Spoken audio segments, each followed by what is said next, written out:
নিচ্ছে সেটা? দেখা একবার ইলিশের সাইজটা। এটা ক কিলো? এটা জানি না কখনো দেখতে হবে, মোটামুটি 1.5 কিলো থেকে 2 কিলো। হ্যালো এভরিওয়ান, আমি আপনাদের পেটুক প্রবাসী আবার চলে এসেছি একটা নতুন ভিডিও নিয়ে। আজ আপনাদের দেখাবো আমেরিকাতে মাছ কি করে কাটা হয়। এটা তো আপনারা এখন বোধহয় সবাই জানেন যে এখানে আমরা সব রকম মাছ কিন্তু ফ্রেশ পাই না, আমাদের অনেক কিছুই ফ্রোজেন মাছ কিনতে হয়। তবে ফ্রোজেন হলেও কিন্তু কোয়ালিটি হিসেবে এগুলো খুবই ভালো হয়। যেমন আজ আমরা কিনেছি পদ্মার ইলিশ।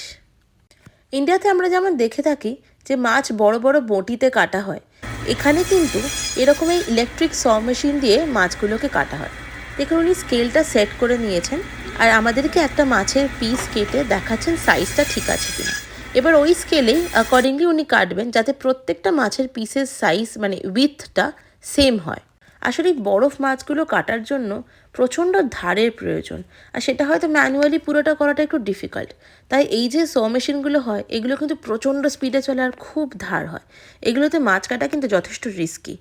এর আগে আমাকে আপনারা কয়েকজন জিজ্ঞেস করেছেন যে আমরা কোথা থেকে মাছ কিনি। আমরা জেনারেলি ইন্ডিয়ান স্কোয়ারের এই হিলসা নামে দোকানটা থেকেই মাছ কিনি। এদের মাছের কোয়ালিটি খুব ভালো হয়।